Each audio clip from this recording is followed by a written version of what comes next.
दोस्तों, Rahul commerce education में आपका स्वागत है। एक नई वीडियो के साथ, एक नए टॉपिक के साथ वीडियो की शुरुआत करते हैं। Rahul commerce education present very short question subject commerce. इससे पिछली वीडियो में हमने कुछ महत्वपूर्ण प्रश्नों के बारे में पढ़ा, समझा और जाना। आज की वीडियो में हम नेक्स्ट टॉपिकों के बारे में पढ़ेंगे, समझेंगे और जानेंगे। फर्स्ट ऑफ ऑल, प्रतिज्ञा पत्र का महत्व बताइए। Importance of promissory note. प्रतिज्ञा पत्र का महत्व, importance of promissory note. First of all, इसका बेचान किया जा सकता है। It can be endorsed. इस पर स्वीकृति की आवश्यकता नहीं होती है। There is no need of acceptance. प्रतिज्ञा पत्र प्रोमिसरी नोट पर स्वीकृति की आवश्यकता नहीं होती है, क्योंकि इसका लेखक डेटर्स होता है, देनदार होता है, जो स्वयं एक लिखित प्रतिज्ञा करता है कि वह एक निश्चित अवधि के बाद धनराशि का भुगतान कर देगा। इसलिए उसका लिखना ही स्वीकृति होती है। नेक्स्ट, यह विनिमय पत्र की भांति वैधानिक प्रपत्र है। It is a legal document like bill of exchange. विनिमय विपत्र, बिल ऑफ एक्सचेंज और प्रतिज्ञा पत्र दोनों ही लीगल डॉक्यूमेंट्स हैं जो कानून की दृष्टि में, न्यायालय की दृष्टि में सही माने जाते हैं। यह शर्त रहित होता है। It is without any condition. इसके साथ कोई भी शर्त का प्रयोग नहीं किया जाता है। नेक्स्ट क्वेश्चन है, खुदरा रोकड़ बही से आप क्या समझते हो? What do you mean by petty cash account? खुदरा रोकड़ बही का अर्थ, meaning of petty cash account. आजकल व्यापार में अनेक छोटे छोटे खर्चे होते रहते हैं, जिनको यदि रोकड़िया अपनी रोकड़ बही में अलग अलग लिखे तो ऐसा करने में समय और श्रम अधिक लगता है। अतः उन सब परेशानियों से बचने के लिए व्यापारी बड़े रोकड़िया की सहायता के लिए एक छोटा रोकड़िया रख लेता है और उसे छोटे छोटे खर्चों का भुगतान करने का काम सौंप दिया जाता है, जिसके लिए उसे कुछ राशि अग्रिम रूप में दे दी जाती है, जिसे वह पूरे माह में खर्च करता रहता है। माह के अंत में वह इसका हिसाब दे देता है तथा खर्च की गई राशि पुनः प्राप्त कर लेता है। इस प्रकार प्रत्येक माह के प्रारंभ में उसके पास एक निश्चित धनराशि आ जाती है और इसी पद्धति को ही खुदरा रोकड़ बही की अग्रदा पद्धति के नाम से भी जाना जाता है। रोकड़िया शब्द जो है वह एक क्लर्क के लिए लिखा गया है, लेखाकार के लिए लिखा गया है। एक हेड क्लर्क और एक क्लर्क, एक उसका subordinate clerk.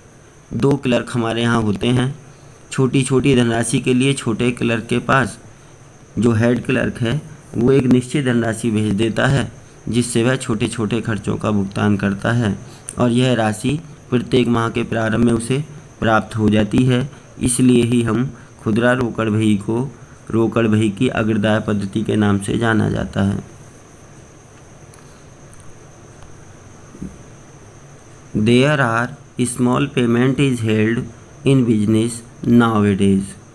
For these expenses the amount is given to the clerk by the head clerk. जैसा कि हम अभी डिस्कस कर चुके हैं, हेड क्लर्क के द्वारा क्लर्क को एक धनराशि दी जाती है।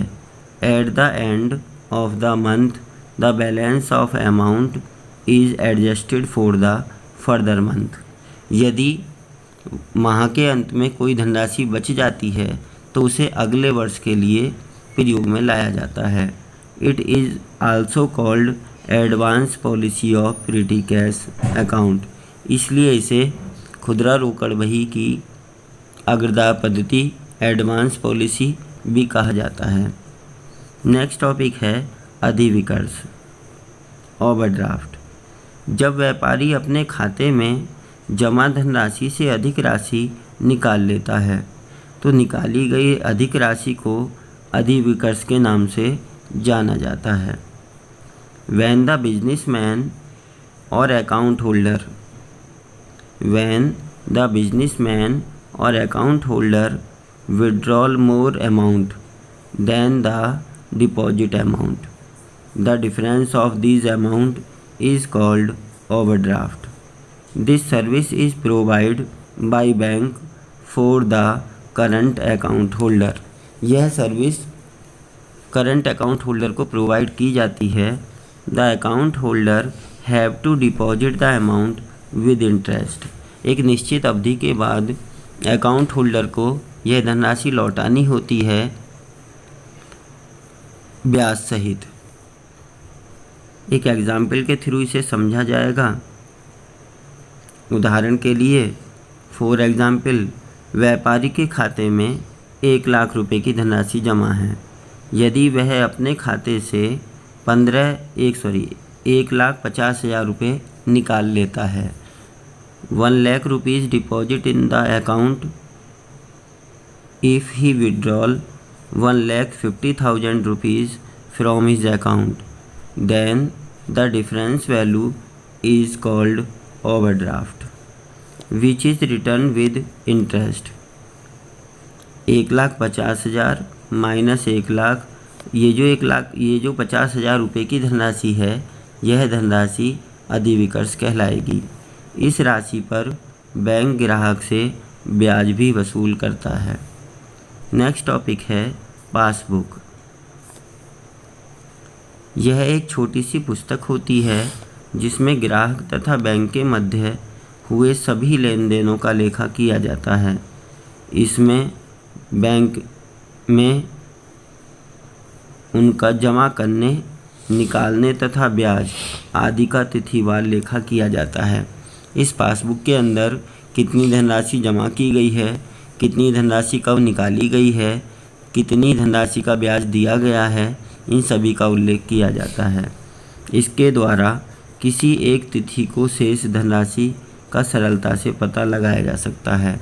कितनी धनराशि शेष है, इसका भी आसानी से पता चल जाता है। इस पुस्तक को संभाल कर रखना चाहिए, अन्यथा एक बार खो जाने पर दूसरी पुस्तक प्राप्त की जा सकती है। इसके खो जाने पर बैंक को सूचना देना अनिवार्य है। It is such as a book which is given by bank to his account holder. All transaction which is held between bank and account holder is recorded in it. It is helpful to know about the balance of the account of account holder. In the condition of losing this book, new book can be received with the penalty of 20 rupees.